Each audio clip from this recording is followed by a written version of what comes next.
I do actually eat the veggie meats. I don't want to like. It's not like okay, like I guess like a standard image of dinner for like a non-vegetarian person is like you've got your article of meat and your side of veggies, right? Uh-huh. And I don't do that, right? Like if I'm having veggie meat, it's because I'm working it into a dish or something, right? Like I do a lot of salads with like veggie chicken in them just to like add a little texture or flavor or whatever. Okay. I'll do like noodles with a little bit of veggie meat in there.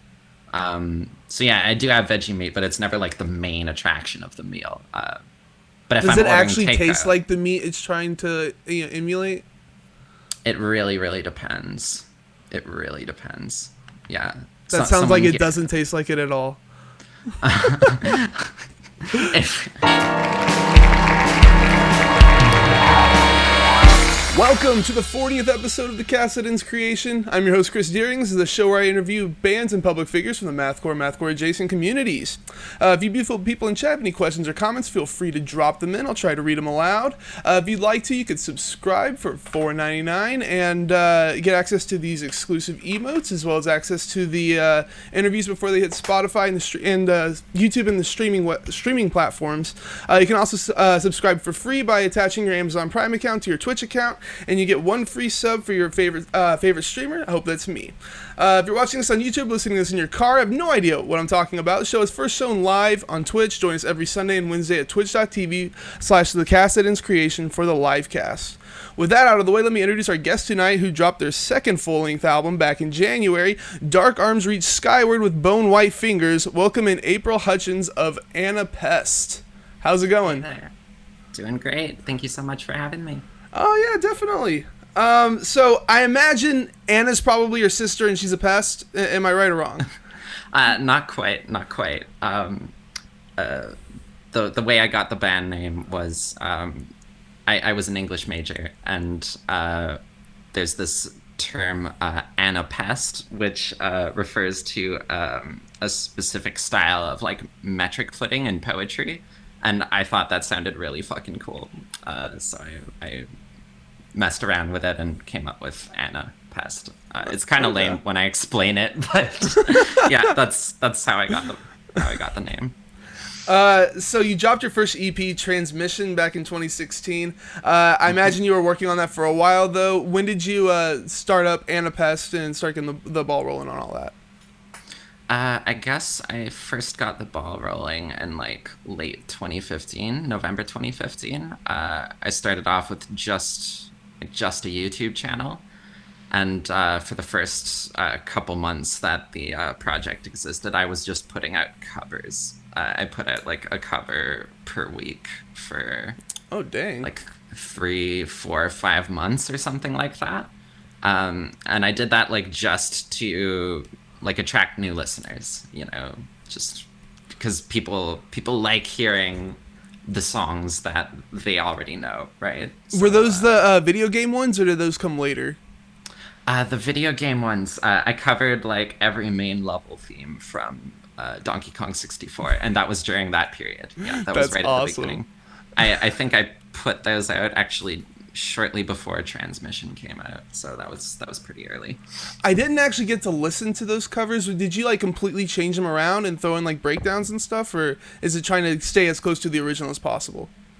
Pretty close to the original composition. For a few of them, I would like take musical elements from like the level theme and the boss battle theme, which are already quite similar in the game, but there's like definitely like for the main level theme, like it's kind of low key, and then for the boss battle theme, it's like the same melodies and stuff, but he's got like, violins doing sweeps and like big, huge trumpets and shit. So like I would try to work that in and imitate it with like kind of breakdowns and stuff, sweep picking and shit like that. So Man, I need to check those out. I don't know why I didn't look at those. That sounds awesome. they're a little like not I mixed them ages ago, and my mixing is one of the things I think that I've improved the most. So like in that sense, I'm a little like about them, but I think they're pretty fucking badass, just like I feel the instrumentally same way. If you speaking. listen to my really early stuff, it just sounds like static. It's fucking awful. But Yeah. Oh no, I'm not agreeing with you.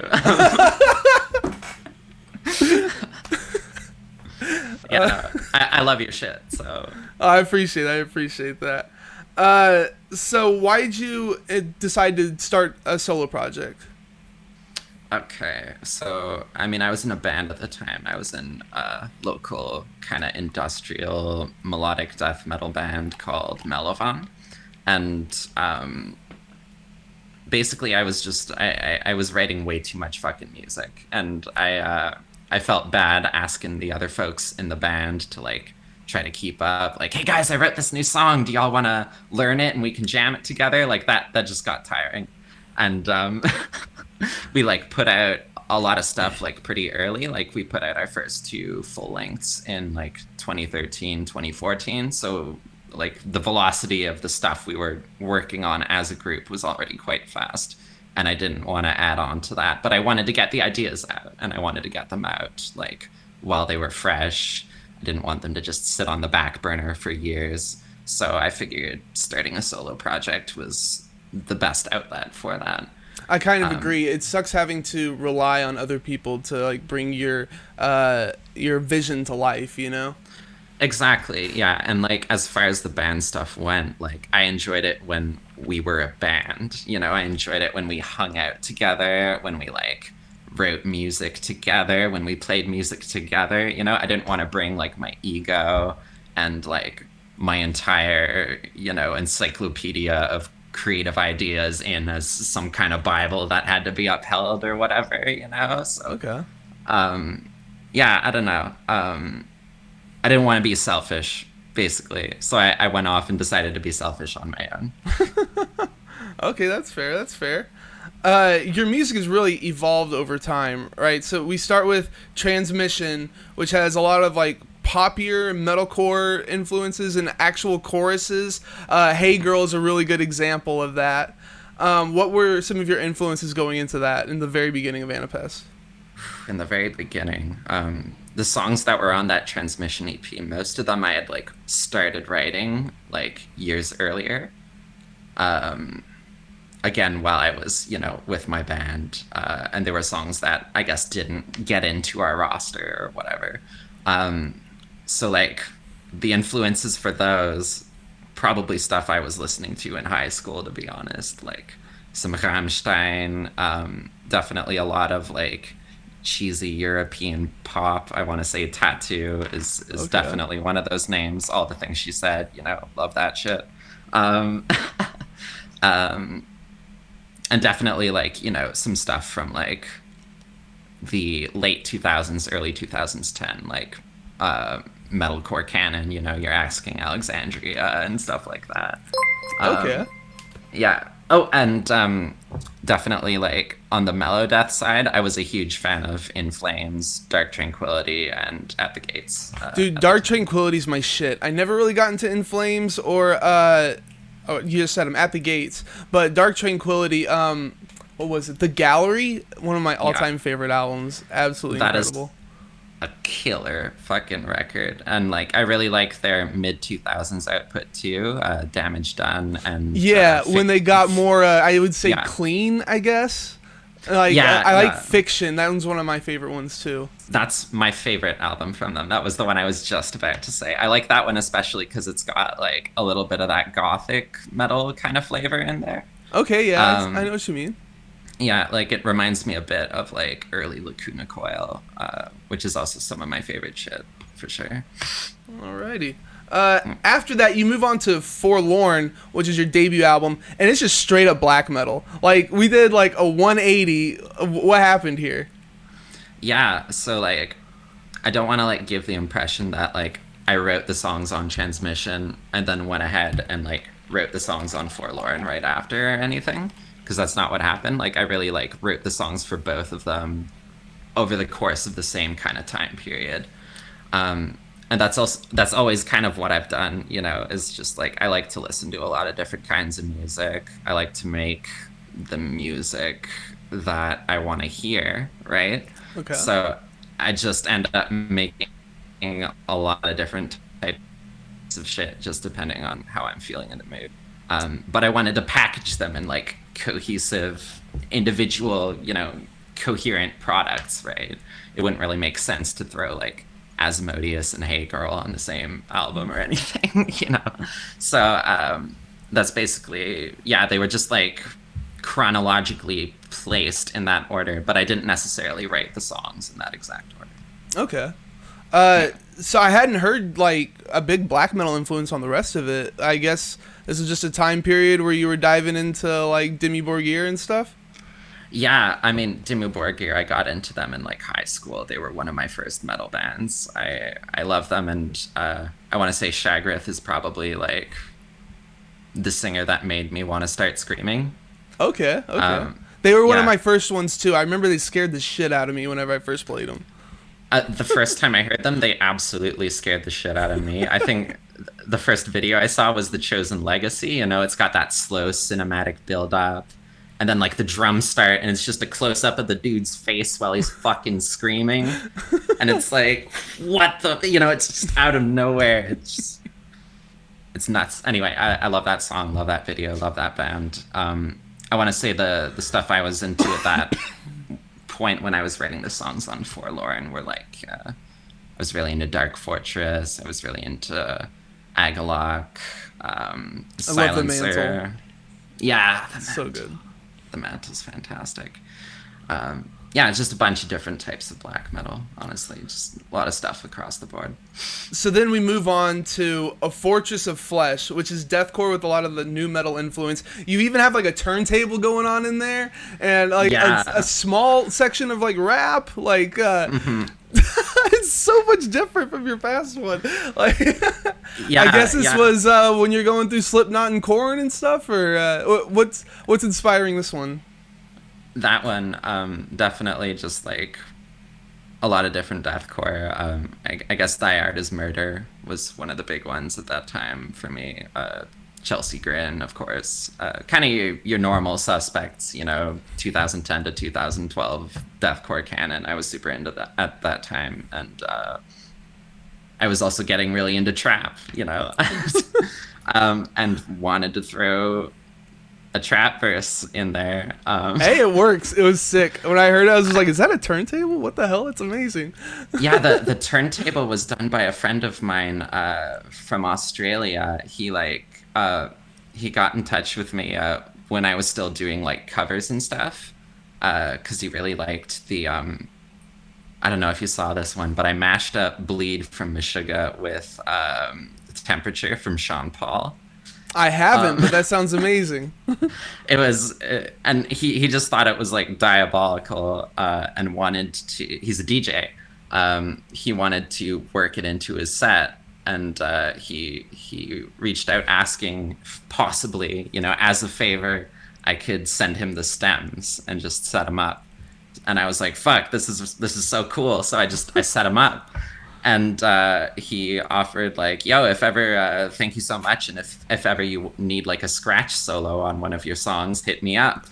And I had this song sitting around with like a 1 minute breakdown that I didn't really want to make shorter, but I also thought was a little repetitive. And I was like, how am I going to spice this up? And I was just like, guess I'm going to call in a favor from my guy and get that scratch solo on there. Well, it's a really innovative way to like you said, change it up. You know, it's really really good. And that was just the same reason I added the trap verse. I was like, I remember doing it. I figured probably some people would fucking hate it, but like I thought it was cool. I thought it was a cool way to break up the flow of the song. I don't really like it when a song sounds like exactly the same throughout, you know? I like Right. it when things switch up. I guess the way I do that myself is a little drastic sometimes, but like I like to have fun, you know? Yeah. Hey, it works, man. Then you got your next one, Something Is Afoot, which not only the music changes, but the whole aesthetic of it changes. You got like the funny song titles and stuff, like How to Keep Your Eyeliner on Fleek While Doing Horrible Things to Your Body. Sometimes I Think About You When I Pee, and More Like Anal Pest. Yeah. That's actually a comment someone left on my shit on Really shit. Yeah, it was some like Slavic metal torrent site. My shit always ends up on there like 5 days before it drops. I don't know how they find it. I'm convinced they have like a plug with like Bandcamp or something, but just like my shit was there like the moment it was out, and a bunch of people had just left like, like shitty queerphobic, misogynistic, etc. comments and stuff. And one person was like, "Anna Pest, pfft, more like anal pest," and I just read that and I was like, "That's fucking brilliant. I'm gonna use that." Well, I'm So glad you could have like a sense of humor about stuff like that. you kind of have to. I don't know. I guess the spirit of that whole EP was honestly just like not taking myself too seriously. I wanted to tap into that sort of ironic, self-aware vein that like a lot of like late 2000s metalcore, post-hardcore stuff had going on. I guess starting with Under Oath or whatever, and stemming out from there. Um, yeah, that was just like totally me being my most self-indulgent and just having as much fun as possible. That's basically what that EP came out of. Then we go to The Ocean Calls Me Home, which is more melodic metalcore with keys and more clean singing. And I feel like this is really where you start to come in on your own, and you have really strong song structure and stuff going into it. Is this like a time when you started taking the project a little more seriously? I guess I. That's an interesting question. I never really thought about like how seriously I took this project over time. I This one guess just seemed like you ended up taking more time with the songs, I guess, and really thinking about how they evolved. I'll get to that in a second because that's kind of a funny point actually. To answer your question though, yeah, for sure. Like my band broke up in 2018, so in 2019 when this thing came out, this was like my only project at that point, right? Okay. This was the only thing I was spending time on. So like, yeah, I guess I really spent a lot of time on it. And those songs, some of them, this is almost embarrassing to admit, but like some of them I wrote as early as 2010, and Oh wow. they were supposed to be Mellowon songs, but like the band didn't dig them for whatever reason. And like, 9 years later, this thing came out. I was like tweaking those things the whole time. Hey, Like I they're was lost, like, man. Like this yeah, sounds great. This is amazing. I was like going in and just being like, okay, honestly, I don't like this part. Scrap it. Figure out something else. And like, with the Tide, the last song on that EP, that was like three separate song ideas at one point. Okay. And like those three separate song ideas, I just like cannibalized and distilled down to like what are the best riffs in each of these songs, and like how can I work them together into something that's like better than any of these, right? So Well, it yeah. comes across, man. Like those are Thank you so much. extremely That's so sweet. solid. Thank you so much. Then we come to the big one, your newest one, Dark Arms Reach Skyward with Bone White Fingers. And this time it's super techie deathcore, and only two of the songs have clean singing, which I wish there was more. That's like the best parts to me. Thank you. Like Skyward, the chorus that you sing, so good. And we'll climb their spires, raising our fists skyward. We'll light our fires again. That it's stuck in my head. Like Awesome. it's so good. It's so good. I wish you did more of that stuff. Thank you. Mission accomplished, I guess. I guess, yeah, no, I definitely want to do more clean choruses in the future, for sure. I want to work that in more. I guess for this particular record, I was just, going for something extra filthy and dirty and outside of my comfort zone. So, like, for whatever reason, I didn't end up doing as many clean vocals. But yeah. You're still experimenting. You're still experimenting. Yeah, You're still finding your voice. experimenting. Honestly, Exactly. I can't think of anybody that does this particular style, like super brutal and techie stuff, and then you break out into like these big clean choruses that are just like amazing. What are your current influences going into this? Current influences going into Dark Arms. Yeah. I wrote a list. Oh, I wrote let's a do list it. 'cause Let's do it. Okay, so like on the death metal side of things, because like I guess death metal is like most of what's going on there in the foreground.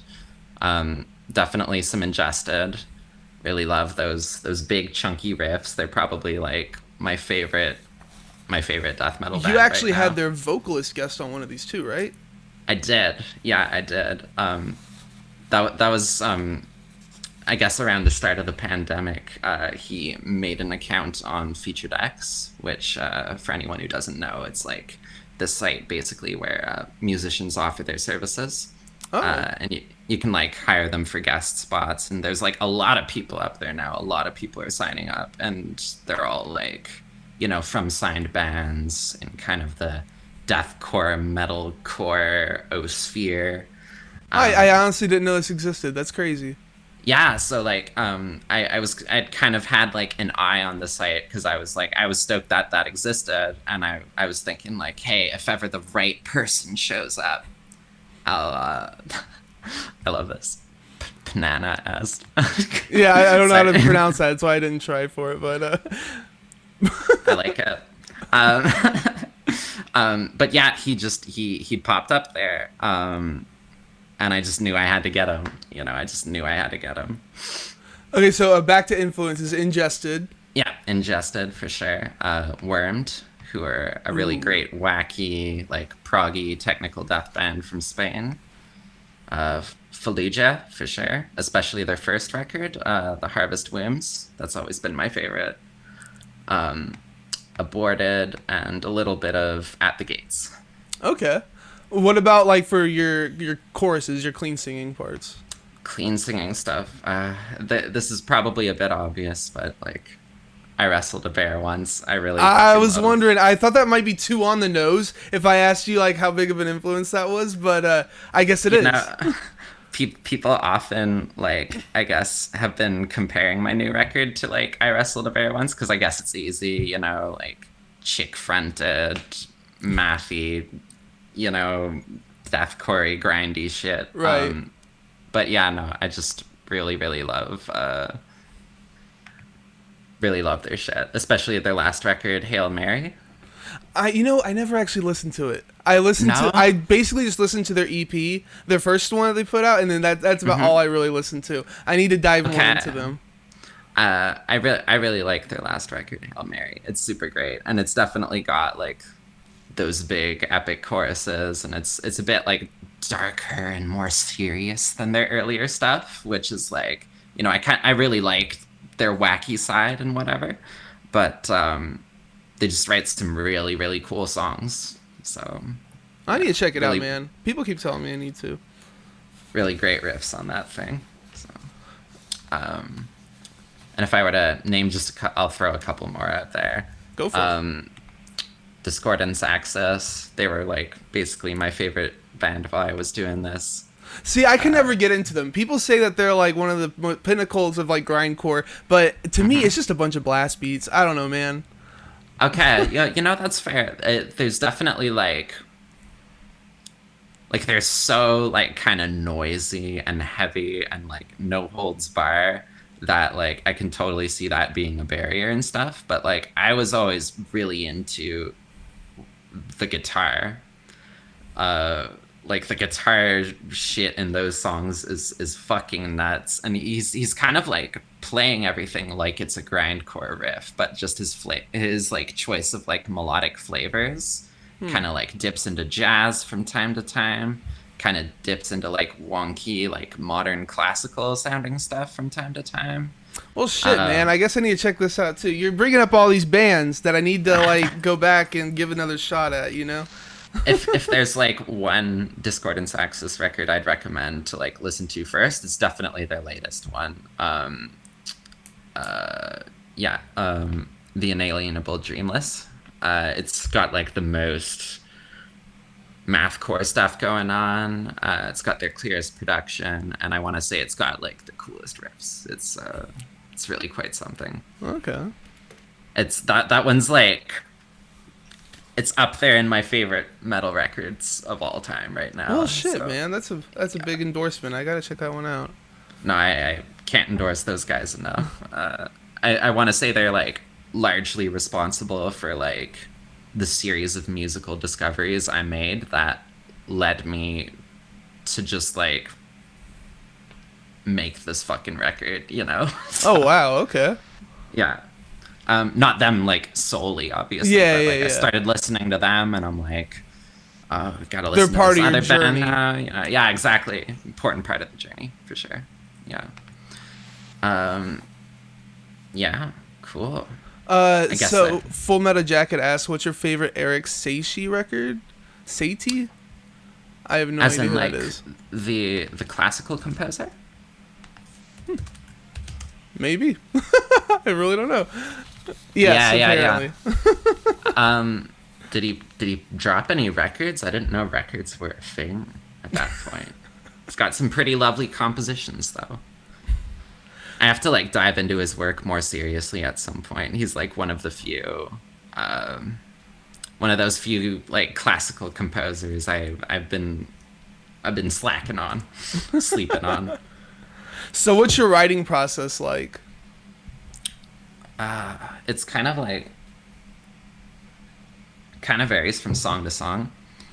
It really like yeah, I kind of go with whatever comes into my head first and start there. Sometimes it's like a guitar riff. Often nowadays it's like a vocal hook. Like I'll just have like a line in mind and then like the rhythm of the delivery. Um, That's what I well, a lot of pop people tend to do it like that, just like the vocal hook or whatever. But I find like metal bands, like for me, for instance, it's if, like a riff, like what you were saying. So it's interesting that you're incorporating like how another like outside genre would come up with songs too. right, and it I absolutely didn't like intend for it to turn out that way, but like often just lyrics come to my mind first these days. Like for a lot of these songs on this record, I want to say for like 11 or 12 of them, I wrote like all the lyrics for those songs in like a week. um Nice. and basically for like every line I had like a timing in mind, like the rhythm with which I wanted to deliver it, and I would just kind of start there, and it would start with like, I'd have the vocal rhythm, and then I'd build like the drums around that, and often I would like write the riffs last, which I've never done before. That's Like interesting. I really like conceptualized the songs as rhythmic pieces before like melodic and harmonic pieces, and then like once the skeleton was laid down, I really just tried to sit down and be like, um okay, what's the easy thing to do here, because it's easy to just like chin chin chin chin chin, along Yeah. with the rhythm track you've laid down. But I wanted to kind of like see what came out first, and then like sit with it and think about it and be like, is this really like the best use of this bar of music? And if it wasn't, I would just like go back and switch it up, and That's interesting. Do you think that that's like why this is so much different from your other releases? definitely, I definitely like I didn't go into it necessarily wanting to sound a certain way. Like I definitely had like, a bunch of bands I was listening to that were inspiring me to try out different sorts of sounds, I guess. Um, but like I wasn't married to a sound, I was really just married to second guessing the shit that I normally do and that I had done up until now. I wanted to do like no easy breakdowns, where it's just zero zero zeros and stuff. Like Right. I wanted to make sure like, the note I was fingering switched up every once in a while, so it wouldn't just like get stale or whatever. I did kind of make a point of avoiding like easy catchy choruses this time around. A little bit, because like I love me some good cheesy choruses, but I just wanted to do something different. So Okay. For what it's worth, I really like your cheesy choruses. thank you. I often like my cheesy choruses, but like I also get tired of them. I get tired of everything I do, man. It's like you never escape the shit that you do, right? So Okay. Do you find this is from Full Metal Jacket again? Do you find it hard to actually incorporate influences? For me, I listen to a ton of shit. Any music always ends up sounding very different from what I listen to. yeah. Yeah. So I guess they're saying, do you like make a riff that sounds like X band and a riff that sounds like X band, or I don't want to say like consciously necessarily. Um, there was a point where I was really into Discordance Axis, where I kind of wanted to like deconstruct the way they do their riffs and stuff, and like I sort of listened very carefully, and I was able to figure out like the types of chord shapes they were doing, and I tried to work in some of those chord shapes and stuff into my stuff, but like I want to say that's like mostly the extent of it. Like I just kind of write stuff and like it ends up sounding like shit I've heard somewhere before. And of course, there's nothing new under the sun, right? right? Like Do you ever like write a riff and think that's badass, and then like the next day you're just like, oh shit, that's from this other band? yeah, never like on the nose, but like sometimes it's like uncomfortably close. And then I've got to think about it. I'm like, this does rip. This does rip. This does work in the context of the song I wrote, because Right. like I wrote it into a song I was writing, but like could I alter it a little bit so that it's not like, I'm not fucking charged with plagiarism or whatever. It definitely happens, but it's never that bad. I can always work around it, right? Yeah. So, So you also recorded all this on your own, mixed and mastered, right? yeah, that's right. What's that like? I assume now it's more of a streamlined process than what it was in the past. Yeah, my setup is like super minimal. Almost everything I do is like in the box. My drum parts are programmed, my bass parts are programmed. I have a bass. The I bass can parts are play. programmed? The bass parts are programmed, actually. Okay. Yeah.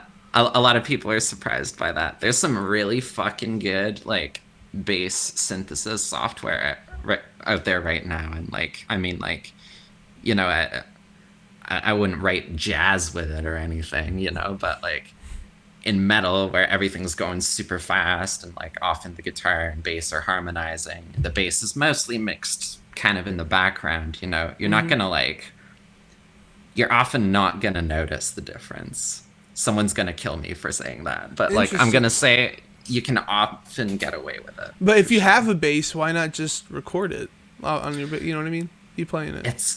Yeah, that's a great question. And I want to say it's just like you got to get like fresh strings, right? You got to make sure your picking is fairly even, because like basses are noisy instruments. The subtlest differences in your attack can really make like the volume level vary from note to note. Very You true. often have to like compress it a lot and stuff.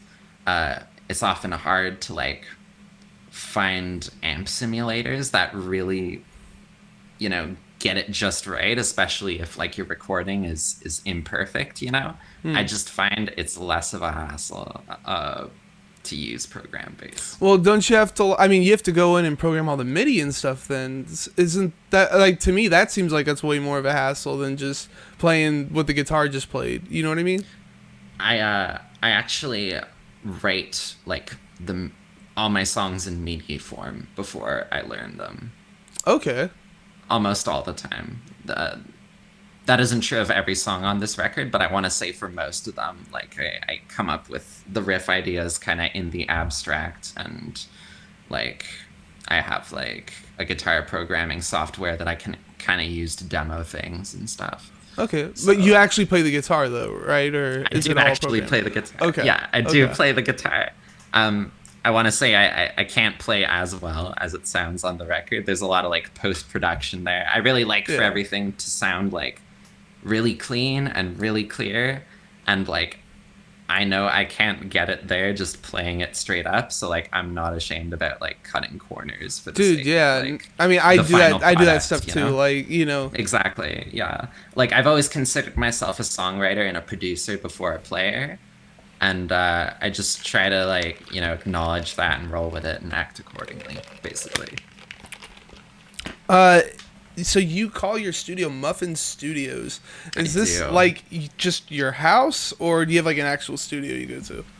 It's my house. Yeah, Okay. it's where Muffin Studio is, wherever I happen to be sitting at the time. Is it like in the shape of a muffin, your house, or where does the name come from? It's I guess abstractly speaking, I thought it sounded cute and dumb, and I was really fucking into muffins at the time. That's, that Nice. is that is the whole story. I'm not always the best at naming things. It's a skill I've been working on more recently. What's your favorite kind of muffin? I love carrot muffins. What? I was not expecting that. Carrot I muffins. fucking yeah. I don't even think I've ever seen a carrot muffin. Is that like carrot cake? Yeah, they taste like carrot cake. They're super good. Yeah, I usually take them with butter. And yeah, Okay. it's kind of like a nice sweet salty thing. Okay. I'm more of a banana nut man. Sometimes I get a little crazy and get some blueberry in there, but mainly banana nut. Banana nut is pretty fucking good. Hi there, Nyrene. Friend of mine. Shut up. Awesome. So do you record the stuff as you write it, or I Yeah, guess you pretty were saying you do a much. lot of like the MIDI stuff first, and then you go back through and record. But Yeah, exactly. But yeah, I guess like parts of it get recorded along the very long way, you know. okay. Like definitely in the early starts of like the uh the sort of composition process, I'm already programming bass parts and drum parts, right? And then like further down the line, I'm just mixing it, you know, refining it, tweaking it. So Okay. So about like what album did you get to where you had like your mixing formula down? my mixing formula. So I actually try not to use the same formula from record to record, Oh, okay. especially if like I'm going for a different sound. You know, I like to just kind of like see what the riffs sound like, you know, what kind of melodic range they occupy, uh, sort of see what kind of parts of the drum kit I want to emphasize or whatever. I really try to just like approach it with fresh eyes each time I do a new project.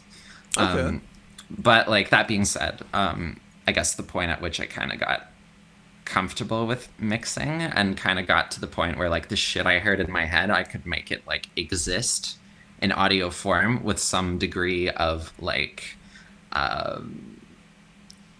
some degree of command and ease. I want to say that was something as a foot. I'm still really stoked with how that record sounds, actually. Okay, that's sick. Yeah. I saw that you did some remasters of your 2016 stuff. So I guess I haven't heard the old recordings, but I guess you thought that they weren't super great then.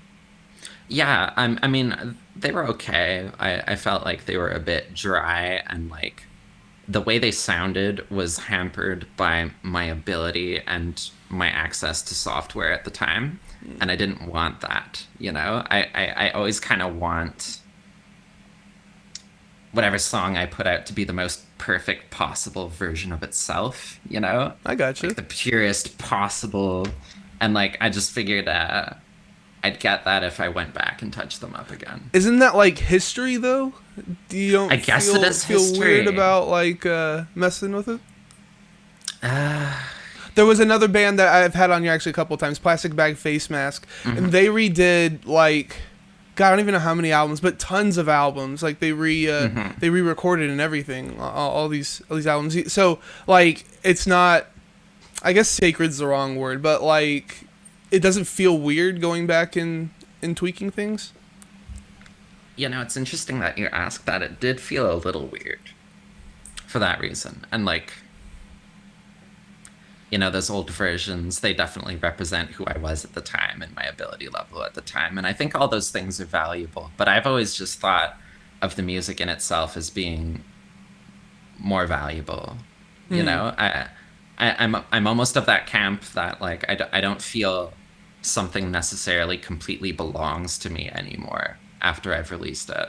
You know, it's kind of out there for the world, you know, and like whatever intentions I had for it, they're there informing it. You know, they're an inextricable part of the package, but I don't think they're the be all end all. You know, I think my music is what it means to other people first and foremost. Okay. Yeah. I can get behind that. What are some plugins you use that are like important to the sound? Some plugins I use that are important to the sound. I love Superior Drummer too. Still use that thing. Okay, Um, how intricate do you get? Because I know you can like really dive in there. you can really dive in there. I keep it pretty basic. I double up a lot of the parts of the kit with like samples from other shit afterward. Okay. I use Trigger 2 from Slate. I use the whole Slate plugins line. That's like a really important part of my sound, I want to say. Okay, I've never heard of As them before. Really? Okay. Fuck. What's the other like? I'm. It's like one of the two or three that people use. It's like you subscribe and you get Yeah, I access to forget what all it's their called now. plugins and stuff. Yeah, I forget. Oh man, one's like on the tip There's of like my a tongue, but I forget it now. Yeah. right. Like everyone fucking uses it. Ozone. What Yeah, is it? yeah, yeah, yeah, Is yeah. I that want to it? say, yeah, I think so. I think so. Okay, but you're saying so Slate's one of those then? Yeah, yeah. Definitely Slate's one of those. Yeah, but like, yeah, you just you subscribe. There's a monthly fee, and you get access to like their whole line. And I find all their plugins sound super great. They're like kind of yes. Sorry, someone just cheesed up inhales here. Fucking love inhales. Defend inhales. Yeah, no, yeah, no, I find they just sound super like warm and organic. Obviously, they're not like actually analog. There's no way to actually create analog from digital, but Mm-hmm. like they definitely add like another dimension to the sound. So Okay. What kit do you use for Superior Drummer? Because I know they have a bunch of different um, expansions and stuff. I just used the basic one and stuck with that. Honestly, I Really? was curious about yeah, yeah. I was curious about the other shit, but like I have one they've place got in my like heart for Metal Machine. That's the one that I use. yeah, awesome, very cool. But yeah, they've got like three or four snares, and I just like pick the one I like, and I do a lot of shaping, like with EQ and compression and whatever. Often, like by the time I'm done mixing, it sounds nothing like the original kit. So Okay. I guess before we move on, we can bring up inhales and stuff. So you do inhales then? yeah, I do inhales for my lows. Okay. Uh, yeah, I kind of like. Uh, I can only go so low with exhaling. I don't have like I've got a pretty deep voice, but like I don't have like fucking Chris Barnes's voice or whatever. Like I there's a Well, no, limit to the. nobody sounds as bad as Chris Barnes does. So yeah. I'm thinking like Chris Barnes when he was excellent, Yeah, like yeah, in the yeah. early '90s. Like the I still haven't heard many people go lower than that. But like anyway, that aside, so yeah, I learned to inhale, and I learned how to do it knowing that people hated it and that it was supposedly bad for you. Yeah. Uh, it clicked with me immediately. It never makes me uncomfortable. It makes me like less uncomfortable than exhaling sometimes, which maybe says something about my exhale form, but whatever. I'm not here to get into that. Sometimes it makes me Um, cough doing the inhales. that's Does that happen to that's you? that's a growing pain for sure. But like definitely like if you're the slightest bit congested, inhaling is the first way you're gonna find out because like it starts to sound like garbage the moment you have the tiniest bit of phlegm in there or whatever. So Okay. So you do the inhales for the lows, but the highs are actually screaming. yeah, absolutely, Okay. absolutely, and the mids and all the other like creaturey noises I do sometimes. Yeah. That's sick, man. I was like, you have such a beautiful, like, clean voice. I was wondering how you were able to get so low, and Uh, so I can kind of picture it now, yeah, being like yeah. inhales and stuff. But Thank you. yeah, I was wondering how you were hitting like this huge range. Just to be fair, that you mentioned the chorus of Skyward as being your favorite moment. My friend did lead vocals on that track, so it's not all me. I'm like there, I'm like in the background, but like what you hear in the foreground is Oh. my friend Dare, who's listed as a feature on that track. Oh, okay. I was gonna ask you, because I have the list of all your the people that were on there. I have no idea who he is. Like, is he from like a project or her? Or I'm not sure who this is. Yeah, yeah. She is a she. She is the girl who belted out the awesome leads in the chorus, and yeah, she's based in New York. She's kind of just getting started and finding her feet. She's an electronic producer. Um, all her stuff is on SoundCloud. Check her out. Dari Makes Music on SoundCloud. Okay. Yeah, and yeah, she does kind of like cool, dark, cinematic sort of stuff with like beats and like layered vocals in the background and all sorts of stuff going on. It's really cool. I've never heard anything quite like her stuff. So Okay. What I about actually, the like? So, do you do clean singing at all? Then is any of it like for your yeah, whole time you've been doing Anapest? Okay, so you yeah, have yeah, been. yeah, for sure, for sure. Like you'll hear some on like Fathoms, on The Ocean Calls Me Home. Definitely the last, well, the second to last song on Dark Arms, of the of what am I forgetting my own fucking song titles of the Black Moon and the Red Earth. Like I'm doing the singing on that. And Okay, okay. yeah, yeah, totally. Well, you still sound great. I like it. Thank you, thank you. I just wanted to make sure, like, you didn't leave here with illusions, because like that is a pretty awesome chorus, and I wish I could sing that well, but like, no, that was my girl. So So I hate writing lyrics. I'm really bad at like imagery and stuff. My lyrics end up just being me basically shouting at somebody, right? right. Do you feel the same way about lyrics? And is that why you decided to basically base this off of Evangelion to make it a little easier? Oh gosh, I don't think these lyrics were necessarily easier to write. I really try to put a lot of effort into all of my lyrics, actually. Definitely, there's like, you know, imagery and stuff that's from the show, definitely straight up from the show. But I wanted like every one of the songs to uh, reflect a facet of myself. The songs are almost more like a book report. I'm not just talking about like the show itself. I'm talking about like what it means and what it means to me, and like how it Okay. relates to my life and stuff like that. So like, yeah, no, there's uh I always try to put a lot of effort into my vocals. I know, sorry, lyrics, because like I feel like everything you write says something about you. Okay. And like every lyric I write is like words coming from me, and I want them to like reflect something about my beliefs, something about me as a person. I want them to be defensible. I want them to be something I can stand by. It seems like most of what you were writing outside of this album seemed, like especially in your early career, seemed to be mostly about like bad relationships and stuff. Just want to like one of my favorite lines that you do is on how to keep your eyeliner on fleek.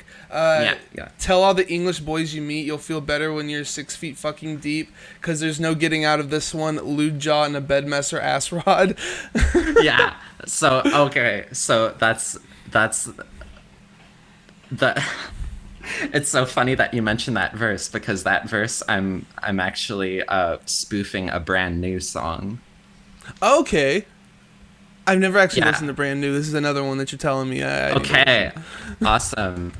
I some shit came out, some unfortunate allegations surrounding their lead singer, as seems to happen often these days. So Right? I had to have a bit of reckoning with like how I feel about them and their music, because like a lot of their music is really inseparable from like their lead singer and his personality. Like his lyrics are deeply personal and sometimes a bit creepy, especially if you read them through that lens. But like, I do want to say their music fucking slaps. So, um, okay, Jude Law and a Semester Abroad is the name of the song that I'm spoofing there, right? Okay. So I switched. I check it out, right? Jude Law and a Semester Abroad, lewd jaw and a bed messer ass rod. Right? I'm just switching the sounds around, and that's what Okay. that last line is. And the start of that is yeah. Okay, so the chorus to the song is tell all the English boys you meet about the American boy back in the States, the American boy you used to date who would do anything you say, right? So Okay. it's just like a really whiny, like, breakup song and shit. But, like, so I took that, tell all the English boys you meet, you'll feel better because you're 6 feet fucking deep because there's no getting out of this one. And that's basically like I'm taking the start of the song, I'm taking the start of that sentiment, and then just like driving it into the ground with like the rest of the vibe of the song, which is very much about just like feeling like fucking garbage and like trying to do something about it, but just not being able to escape it. Dude, Right? that's Just not being awesome. able to. Yeah, thank you. I don't know. Like I spend a lot of time thinking about this shit, and sometimes it's weird to like explain it and like peel back the layers and stuff because like it's like damn, that is what I was thinking at that time. You know, I did think that was a good idea. But like, no, I really put a lot of thought into this shit. So, Well, it shows. It shows. Like I can't do the cool imagery and stuff, and all like flowery lyrics and stuff. I can't. Like I said, mine ends up being me screaming at somebody.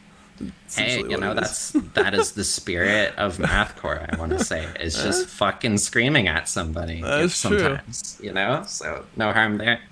Vortex YT is asking Evangelion is in the anime, and yes, Yes. it's Yeah, based off yeah. of that, correct? Um, kind of a little bit the anime, a little bit the movie, especially in the last couple songs on the record. Wasn't Like, the movie essentially just like the real ending to the anime? exactly, exactly. And a little bit the manga too. Because I love the manga and I love how it does some of the characters. I kind of a little bit get into the character Ray's head in Heavy Lie the Mountains. And I was very much looking at her as she's portrayed in the manga for that song in particular. Okay. So I've never seen any manga at all of any anime. So is it completely cool. different from the actual show? I it follows like the same basic plot line. The way it does some of the characters, like I mentioned, is a little different, but like in pretty small ways, you know. Like I want to say Toji is a bit more of an asshole. Ray is a bit more of a sweetheart and a little more human. The main differences are in the ending, and yeah, again, just like the way certain events play out, and as a result of the characters being slightly different. Is Evangelion your favorite anime? Yes, absolutely. See, honestly, I saw it and I didn't really like get attached to it too much. Like to me, it's just a kid, being sad the whole time. I don't know, man. Like it's cool. The fights are sick, But yeah, especially the last two, I think, episodes of the series were just Right. like terrible in my The, opinion. the introspection gets pretty intense in those last two episodes. Yeah, no, Sure. totally. It's not a show for everyone. And I'm never gonna be one of those people who are like, I like this, so you have to like it too. That's fucking stupid. I hate that. Oh, hey there. Someone's hitting me with an old alias. But yeah, yeah, no, sorry, what was the question? I was just asking if that one was your favorite one. Some of Oh the ones yeah, that I like, because I like a little bit of anime. I'm not too deep into it, but Attack on Titan, Death Note, and Doctor Stone. Those are my top three right there. very cool, very cool. Death Note was like the first anime I watched like the whole way through, and that kind of like got me into just interested in checking out other shows. But like Evangelion was the one that sort of sunk me, and I guess it sunk me for the same reasons it didn't quite vibe with you. Is that like I wasn't really down for a show about giant robots. I wanted like a character driven show, and like it's a very character driven show, and it focuses on how uh, like these kids doing all the shit that they're doing is like slowly tearing them apart, and I thought that was so real. So, Vortex YT's asking any other anime used for inspiration. probably a little bit of Gurren Lagann, which Oh, is I saw that one. Which one was that again? it's like the joke is it's Ava but dumb, but that's Is that so the one where unfair. they like join and like a bunch of robots join into a big Yes. massive robot at the end of it? Okay, Absolutely. okay. And the stakes sort of raise throughout the series. Like it starts off, they think the whole world is just this hole that they live in. And then they find out that there's like the surface world, and then like they end up in space by the end of the series. Right. You know, It's so wild that ending it just keeps getting bigger and bigger.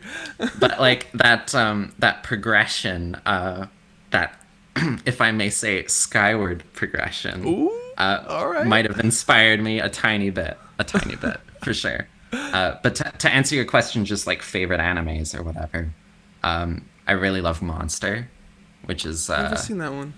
no, okay, it's from the '90s. It takes place in Europe. It's like this Japanese doctor running from the law throughout various countries in Europe. He's been like framed in some kind of murder scheme. It goes really deep, and it's super fucking cool. Okay. Yeah, and God, I have a list here. I'm gonna pull it up real quick. I like the ones that Someone- are like super intense, like over the top, like the surprised faces and stuff. That's like my kind of thing. For sure, yeah, like definitely like playing up the tropes and stuff. Yeah. Ones where it's just Yeah. like so ridiculous I you have really to like li- laugh at it. Like for or sure. Gurren Lagann, where they're all joining, like big robots like joining together. Like I was just, it's so stupid, but it's great. It's great. It's great. Yeah, that show has a lot of heart, honestly. Like I really love like all the characters and all the goofy action. No, it's awesome. For a couple other favorites, I want to say FLCL for sure. Black Lagoon, Mushishi, Madoka, and Psychopaths. It's really fucking I've good. never heard of any of those, man. You're gonna have to like, Really? send me your list because honestly, I want to find some cool anime to check out. But Yeah? yeah, I'm not like super deep in it. I'm more on like just like the surface of all that stuff.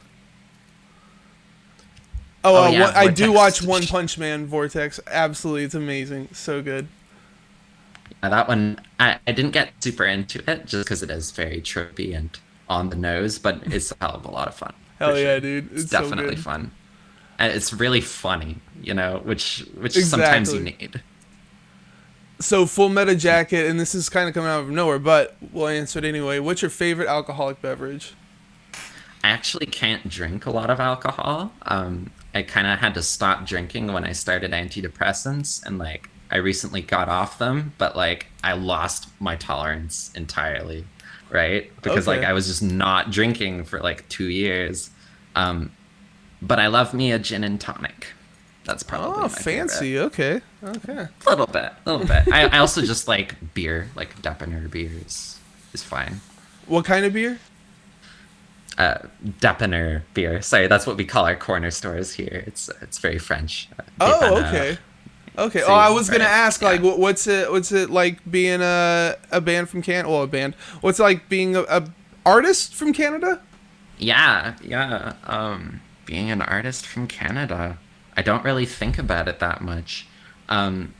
Touring, it took a very long time to get to like each place that we played in, just because the country is very big.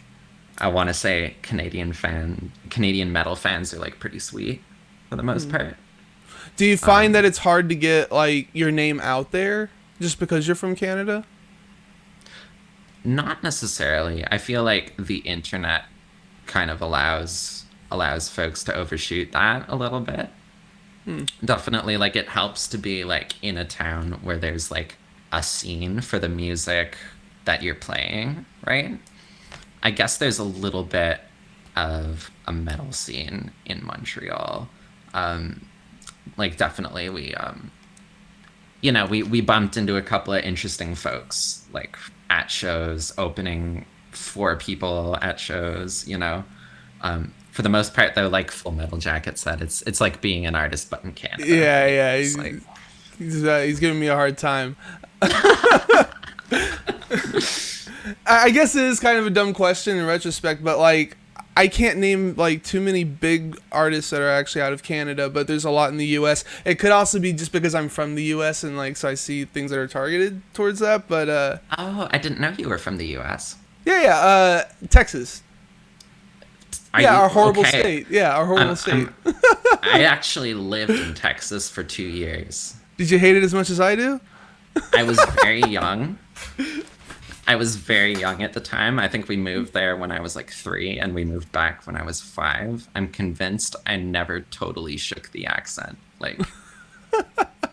I Like, never noticed an accent actually. Like, dude, I see like portrayals in movies and stuff all the time of yeah, like Texans talking like this or whatever. yeah, And yeah, yeah. it's not the case. It's not the case. It depends. It depends on the town, honestly. Like I lived in, That's true.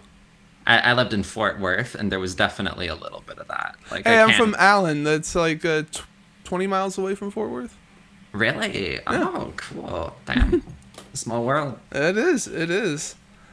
So you've made some awesome music videos. I saw for this one particularly, you did a lot of like, you did. I think there's 2 of them where you strung together a lot of the anime sequences and stuff along to the music, which is really tight. But Thank you you. also did I don't even know how to say. I guess a live action one for Yeah. Skyward. We're gonna be playing that up here, so you'll be able to see it. So what was going on here? Like, how did you come up with the idea for it and execution and everything? Right, for just the different music videos or whatever. The one for Skyward that we're showing. Oh, for Skyward. Yeah. Yeah, for sure. Yeah. So honestly, basically, like just that was a project between me and my roommate, who is incredibly talented with a camera and actually like graduated from like cinema production at Concordia, which is our university, and it's like I don't know if it's like an international thing. It's the Mel Oppenheim School of Cinema, so it's kind of like prestigious or whatever. But they had to work really fucking hard, so they're pretty solid with the filming stuff. And we basically just decided we wanted to make a music video together, and whipped out the camera whenever we felt like it. Like we went for a couple walks, so we got like shots from around town and stuff. We had some shots of me like, singing in various outfits with various hairdos, which I thought was fun and a little pop starry, It's in my living room, of course, because we were quarantined. So that's a little goofy, but like honestly, we just like it ended up being like super kind of like a look into our lives and like even the inside of my apartment and stuff. So it's like Yeah. pretty personal, but like I kind of liked how it turned out, and I felt like it fit with the spirit of the song. What's with the paint? Why did y'all decide What's to with the do like the paint? painting on like Yeah. body painting and stuff? So that was actually the part we filmed first. At that point, we just like had an inkling of we're gonna do a music video at some point, and we during the like New Year's 2019 into 2020, me and a bunch of friends, we basically rented out like a cabin and hung out there for a week and just made art and chilled and cooked, and it was a really nice like healing sort of time, and folks wanted to try body painting, and we figured we would film the venture, and that's just how that happened. It was just Really? Okay. something we felt like doing, like one day as an activity. So I think we Okay. I think we took a bunch of drugs. I don't remember. We took a lot of drugs that whole week. So like That's it's- probably why you don't remember is because taking a bunch of drugs. it's a distinct possibility for sure. So Holly was asking what part of Canada you live in. What part of Canada? Oh, I think they're. Oh, I'm sorry. They're talking about something else in the middle. Yeah. Chatting about California, actually. But I since you did asked, have- I'm from Montreal. What was it in my notes? Oh, so when you talk about your studio on your Bandcamp page, you, at least for a couple of the albums, you said that it's located on the unceded lands of the Canyon. I have no idea how to pronounce the next part. And Anishinaabe peoples, commonly known as Montreal, Canada. So I'm not I don't know much about Canadian politics and stuff, but what's going on there? Well, I mean, like, obviously Canada is a colony. It was colonized. It's an area of land that was colonized by European people, and a lot of areas were basically forcibly stolen from the native people. And I don't know, a lot of artists in my circle kind of try to be conscious of that, and I think there's in general been a push for people to be more conscious of like native folks and their land, and it seemed like the right thing to do, to include a land acknowledgement. Basically is what you call that.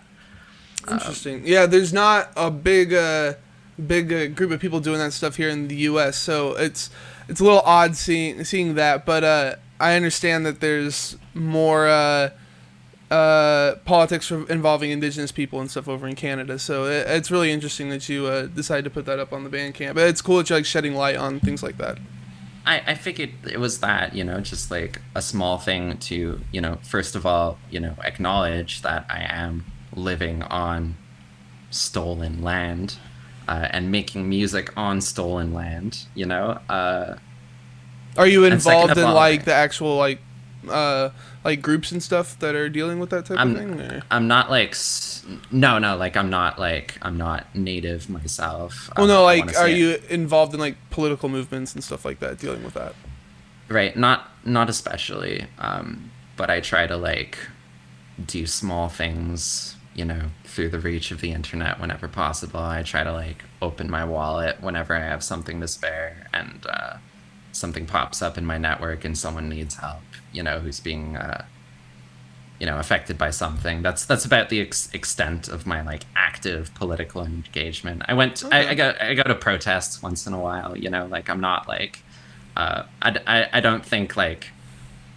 don't think people would refer to me as a good communist necessarily, but like I just try to not be a piece of shit and be like mindful, and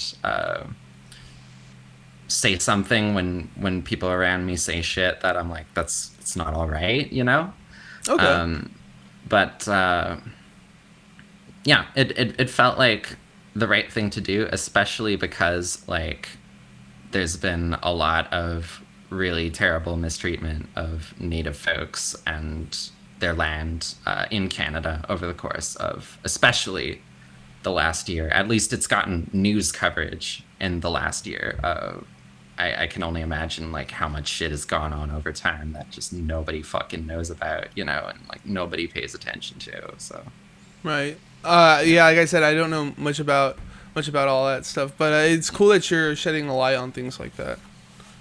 I think it's the least someone can do. That's it. So we were talking about guest appearances before. We got Jason Evans of Ingested, and did you call him Dier or her? I'm sorry. Did you call her Dier? Dare. Dare is like, okay. Yeah. And who else do you have on here?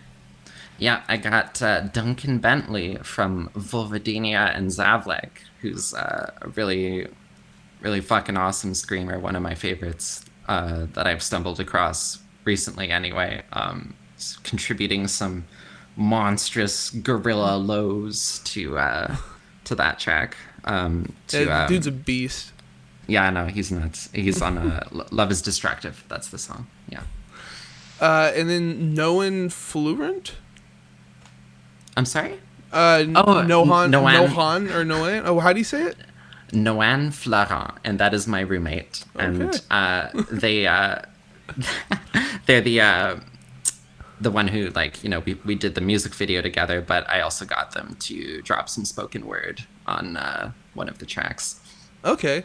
Is he like involved in any projects and stuff himself, or? No, nothing musical. Okay. Yeah. What about Ghost Jensen? Yeah, that's a person in my network who prefers to remain anonymous, who occasionally sings on my shit. Okay, So that's cool. yeah, he did like some cleans on Something Is Afoot, the sort of like lower cleans and stuff, and did some spoken word on a track on this thing too. So Okay, that's dope. So who did your artwork? who did the artwork? Jill Colbert of Manfish Inc. She's worked with like tons of artists. Like her list of like people I have done shit for on her page is just really fucking long. And I got her to do a shirt design for me way back in the day, like yeah, 4 years ago or awesome. something. Like she did the first shirt design for the Sound That Ends creation. Yeah, oh, that's awesome. That's so cool.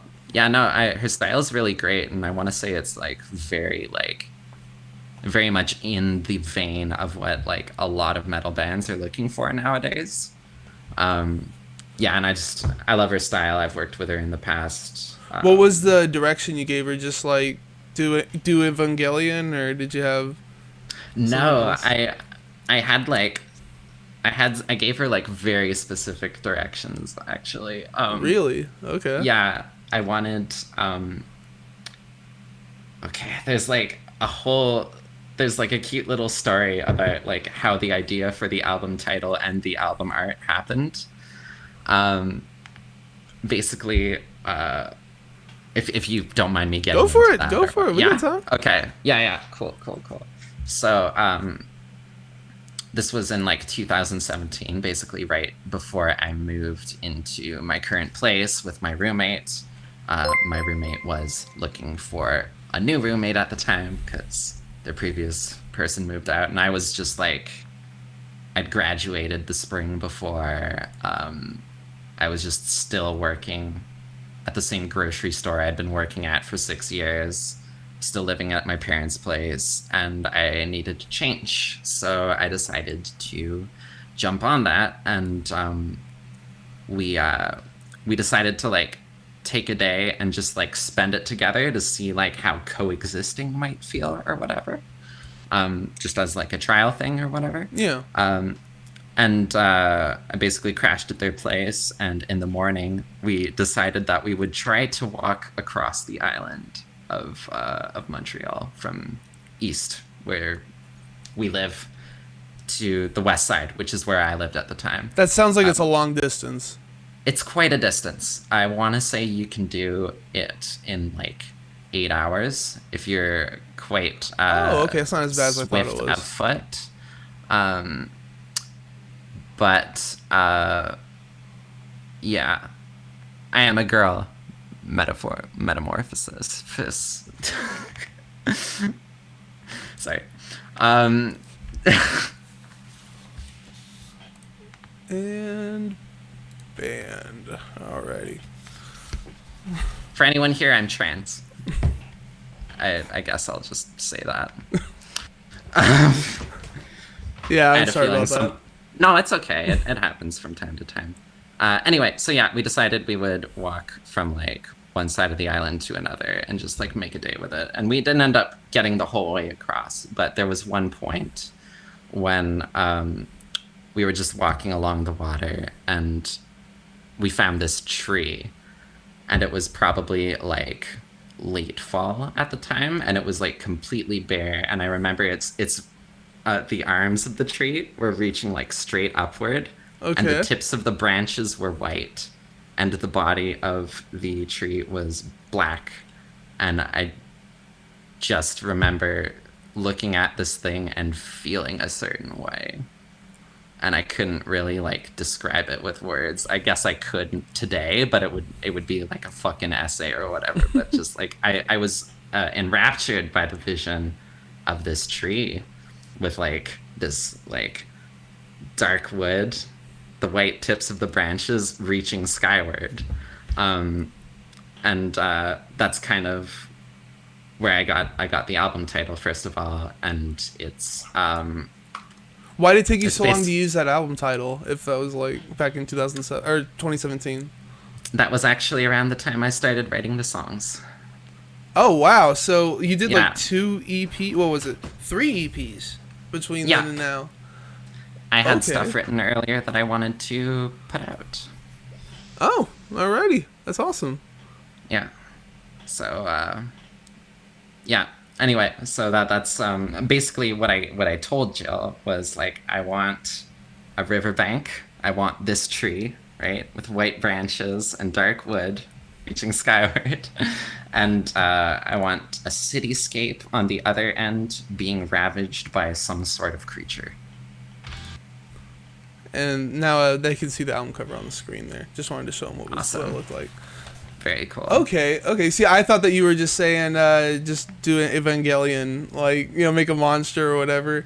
But that's really cool that you got more put into it than just that. Yeah, no, I have a pretty specific vision for most of my cover art, but like at the same time I like to like just find an artist whose work I really appreciate and ask them to go for it. You did your early stuff though. Your early art is you, right? Yeah, I did the artwork for Transmission. It was just like, me fucking around in GIMP or whatever. Okay. Yeah. And then you thought, oh, let's kick this up a notch, get some professionals in here. Yeah, exactly. I wanted to also just support artists in my scene. I asked like friends of mine to do the covers for the 3 EPs that I put out afterward. So Okay. Uh, so you don't play shows, right? I don't play shows, no. You ever thought about doing it on your own, like getting up on stage solo? Maybe. I don't know. I'm still like, I have really terrible stage fright, and I get nervous being around large groups of people. Um, I gotcha. My first show that I did as a solo artist, I was sweating bullets. I got like into the third song, and I missed a spot on my drum machine, so my drum machine's just rattling along in the background. And I'm just oh like, shit. dude, I don't fucking know. Just like Oh restart the man. song or whatever, apologize, and then after that song was done, I'm just like, okay, we're done, and just like left. Damn. So, I'm so sorry. That's always the fucking worst when something on your backing track goes wrong, because that's like completely out of your control all of a sudden, right? So yeah. But I yeah, mean, you get used to it. Yeah, you can work into it. It'd be cool to I see you could. going around touring. I would love to do that someday because the one time we did go on tour as a band, it was a really, really fun time. Um, You mean in your other band before Pest? yeah, exactly. Yeah. And it is an experience I'm glad I had. And it's an experience I would like to have again in my life. I'm just not sure when I would be ready for it personally. And then, of course, there's the obstacle of like, do I get a backing band? Do I learn to play this shit? Which, some of these songs on this latest record, like, I could not play them from start to end. It's pretty They're like intense, yeah. painstakingly pieced together bit by bit. And like, to play it on its own is one thing. To play it while singing is another. So it would just be a feat to figure out how to manage all that, I guess. For the moment, I'm happy just putting shit out from the comfort of my bedroom, and hopefully people enjoy it. How do you dress your hot dogs? It's a question we How ask do I? everybody here. Awesome. I only eat veggie dogs because I'm vegetarian. Okay. But I dress them with onions, relish, and mustard. Alrighty. As a vegetarian, do you like go in searching for that kind of meat, or is it just like, yeah, I guess this is cool? Do you have like other recipes that? Do you know what I mean? Like, do you Yeah, actually eat the veggie meats or whatever, like as a I normal do. thing? I do actually eat the veggie meats. I don't want to like. It's not like okay, like I guess like a standard image of dinner for like a non-vegetarian person is like you've got your article of meat and your side of veggies, right? Uh huh. And I don't do that, right? Like if I'm having veggie meat, it's because I'm working it into a dish or something, right? Like I do a lot of salads with like veggie chicken in them just to like add a little texture or flavor or whatever. Okay. I'll do like noodles with a little bit of veggie meat in there. So yeah, I do have veggie meat, but it's never like the main attraction of the meal. But if Does I'm it ordering actually taste takeout, like the meat it's trying to emulate? it really, really depends. It really depends. Yeah. That So, sounds like someone it here, doesn't taste like it at all. if honestly, like it just depends on like the spices, right? The what they're using to get the protein substance, the texture, right? Texture is the main thing that's Yeah. really hard to get right. So, Holly here is asking about brands. To be honest, like I don't want to say I'm not a huge fan of any of the veggie dogs you buy from stores. I really like ordering them from like this local really dirty place that has really good veggie dogs, and I'm not sure if they make their own or if like they have a brand, but like if they do have a brand, I want to find it for sure. Sometimes the dirty holes in the wall are some of the best places, man. So like, Yeah, exactly. This one it's kind of like a dirty hole in the wall that became a franchise. It's La Belle Province. I don't know if you've heard of it. nope. Okay, okay. It's probably not a thing outside of Montreal, but I don't often leave Montreal, so I'm not sure, you know. So I see you have CDs, but no other shirts or other merch. Is that stuff like on the way? Could be. It depends on interest, and it also depends on when I have disposable income, which at this rate maybe no time soon, but like we'll see. We were talking earlier, and like you mentioned, just doing a pre-order and then just printing the stuff once you have enough orders to like actually fund the printing, and that's really clever. And I would love to try something like that. Yeah, you definitely should. You're actually Yeah. telling me that the CDs were done through crowdfunding. Yeah, absolutely. Yeah, I didn't have the resources to do a run of prints on my own, so I did a crowdfunding just for the CD printing. Like the album itself was done at that point. Um, but yeah, I guess I could do that again. But like it is kind of like a little bit of an endeavor, you know, Yeah. like doing, and it's got like various things that you gotta manage and you gotta promote it. You know, it might be cooler to just do a pre-order and see what happens. How did the crowdfunding stuff go? Like, did you have like is it one of those things where you had different tiers? Mhm. So like, Yeah, how did all that work out?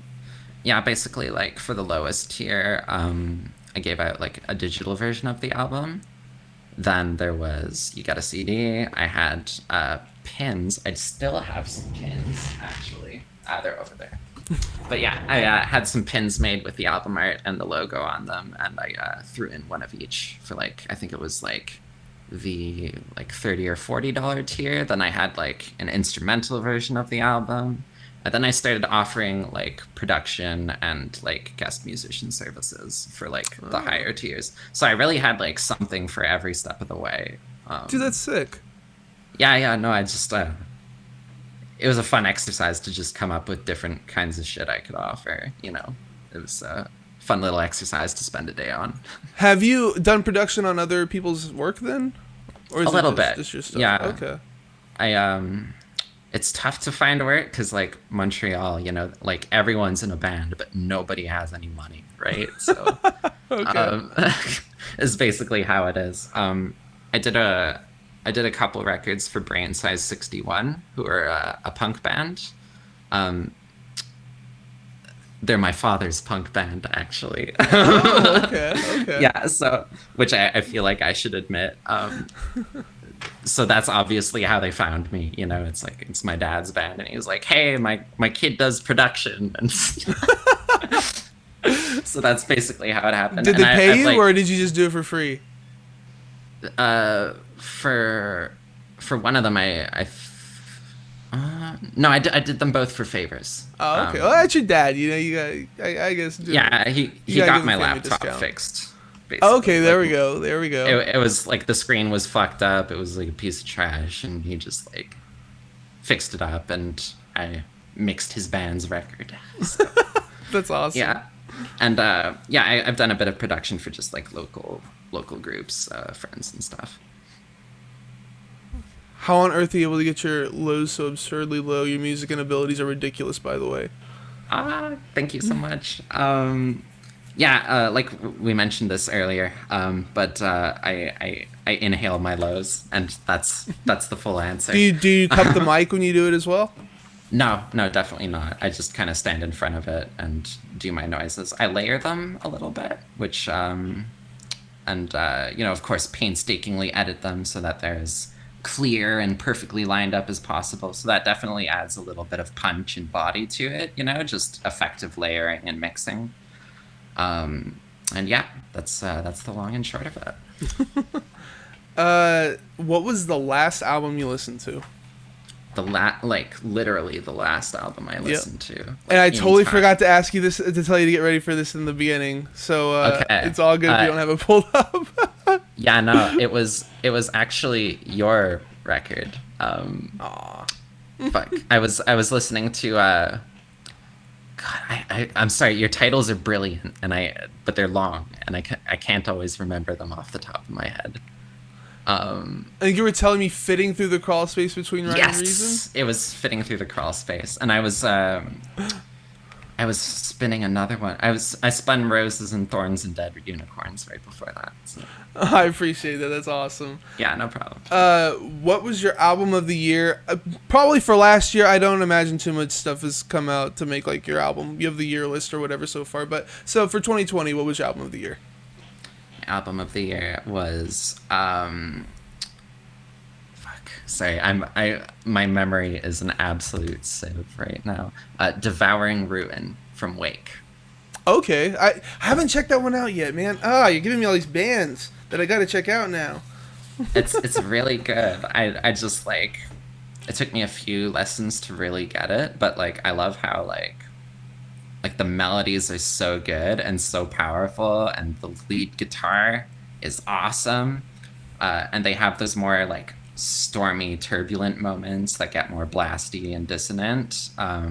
It's just really dynamic and throws a lot of different sounds at you, and yeah, it's super fucking awesome. Oh, that's sick. I'm sorry. Oh, no, sorry. I did actually... I've been trying to keep up with new stuff that came out this year, and I do have a favorite so far for this year. Oh, okay. What do we got? It's... You probably no one here has heard of it, but, like, I'm really into, like, the vaporwave dream punk type scene. Okay. And a really great record in that vein came out this year. It's called Rain, and it's a split album between Sangam and Yoshimi. They're two really great artists in that scene. And it's just like really crystalline, icy, like ambient, textural. Like chill kind of music? Yeah, super chill, but like there's a lot of like samples of like rain, obviously, and like cityscapes and like traffic and stuff in the distance, and it's kind of like moody and urban and dark and stuff. So, but it's definitely on the chill side. I need to check that out. That's awesome. Send me some it's really links. great. Absolutely. Will do. So that's about all I had. Did you have anything else you wanted to bring up? Not really. Alrighty. So if you're into deathcore but you want something a little bit different, you should check out where was it? Sorry, this is a long album title. I gotta find Dark it. Dark Arms Reach Skyward with Bone White Fingers. There you go. Look at that. Look at that CD right there. Yeah, go pick one up. So you're on... Oh my god, all my notes are messed up now. You are on Facebook and Instagram. Instagram handle is April Pest. You're on YouTube at youtube.com/Annapest. Bandcamp at annapest.bandcamp.com. And you're on all the streaming platforms. Any other social plugs we're missing? No, that is all. Alrighty. As for me, drop my channel follow so you always know when I go live. You can also sub to get access to the interviews before they hit YouTube and other streaming services, as well as access to exclusive emotes. YouTube folks, if you like the video, please drop a like, tickle the notification bell, don't forget to subscribe. It's a great way to support me for free. Check out my music, The Sound That Ends Creation, at thesoundthatenscreation.bandcamp.com. My next guest is one of the best tech death bands in the game, Abiotic. Join us this Sunday, the 7th, at 7 p.m. Central, right here at twitch.tv/thecast@inscreation for the live cast. Thanks for being here, April. Hope you had a good time. Absolutely. Thank you so much for having me. Awesome, and thank you for watching and listening.